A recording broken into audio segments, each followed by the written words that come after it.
அனைவருக்கும் வணக்கம். மருத்துவ குறிப்பு சிலவற்றை சொல்கிறேன், கேட்டு பயனடைங்க.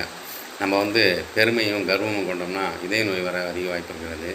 அதேபோல் கவலையும் துயரமும் இருந்ததுன்னா வயிறு சம்மந்தமான நோய்கள் வர வாய்ப்பு இருக்கிறது. அதேமாதிரி துக்கமும் அழுகையும் இருந்ததுன்னா சுவாச பிரச்சனை நோய்கள் வர வாய்ப்பு இருக்கிறது. அதேமாரி பயமும் சந்தேகம் இருந்ததுன்னா சிறுநீரக பிரச்சனை வர வாய்ப்பு இருக்கிறது. அதேமாதிரி எரிச்சலும் கோபமும் அதிகமாக இருந்துச்சுன்னா கல்லீரல் பிரச்சனை வரப்போகுதுன்னு அர்த்தம். அதேபோல் நம்ம அமைதியும் மகிழ்ச்சியும் இருந்ததுன்னா அனைத்து நோய் விட்டு போயிடும். அதே போல் ஒரு கோபப்பட்டிங்கன்னா 10 நோய்களை உருவாக்கும். அதே ஒரு சிரிப்பு சிரிச்சிங்கன்னா 10 100 நோய்களை குணப்படுத்தும். இது மருத்துவ குறிப்புகள்.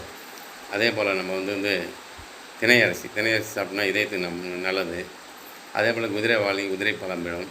சாமை அரிசி ஆமை வயது உண்டாக்கும். கேழ்வரகு சர்க்கரை வியாதியை குணப்படுத்தும். கருப்பு கவுனி அரிசியும் சர்க்கரை வியாதியை குணப்படுத்தும். அதே பனிவரகு அரிசி புற்றுநோயை குணப்படுத்தும்.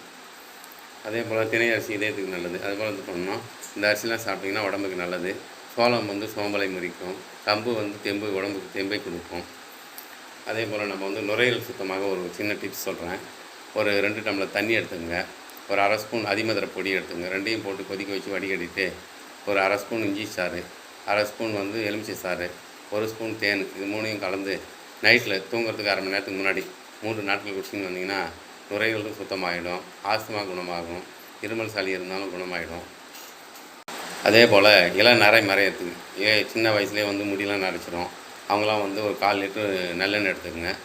அருகம்பில்லு துண்டு துண்டாக நறுக்கி போட்டு ஊற வச்சு ஒரு வாரம் ஊற வச்சுருங்க. அதில் ஊற வச்சு வடிகட்டி அந்த எண்ணெயை தலைக்கு தேய்ச்சினே வாங்க. இளநரை மறைந்து முடி கருமையாக வளரும். ரத்த அழுத்தம் குறையும். ஓரளவுக்கு எலும்பு ஸ்ட்ராங்காகும். எலும்பு தேய்மானமும் சரியாகும் அந்த எண்ணெயில் தேய்ச்சின்னு வந்தீங்கன்னா.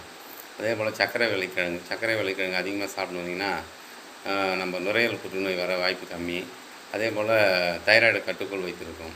நீர்க்கடுப்பு வருதுன்றாங்க. நீர்க்கடுப்பு இருந்துச்சுன்னா திடீர்னு அவங்க என்ன பண்ணணும், புளியாங்கொட்டையை வறுத்து இடித்து பவுடர் ஆக்கி பாலுடன் சேர்த்து கலந்து குடிச்சிங்கன்னா அப்போதைக்கு நீர்க்கடுப்பு சரியாயிடும். அதே போல் வெறும் டீ தூளை கொதிக்க வச்சு வடிகட்டி எலுமிச்சம்பழம் கலந்து குடிச்சிங்கன்னா புதினா இலை போட்டு கொதிக்க வைங்க. டீ தூளோட போட்டு கொதிக்க வச்சு வடிகட்டி அதில் கொஞ்சம் எலுமிச்சம்பழத்தை கலந்து குடிச்சிங்கன்னா க்ரீன் டீ மாதிரி அப்போதைக்கு நீர்க்கடுப்பு சரியாயிடும். அதே போல் தீராத ஒற்றை தலைவலிக்குதுங்களா, கொத்தமல்லி தழை எடுத்துங்க. கொத்தமல்லி தழை மிக்சியில் அடித்து வடிகட்டி காலையில் ஒரு டம்ளர் வெறும் வயிற்றில் குடிச்சிங்கன்னா தீராத தலைவலி குணமாயிடும்.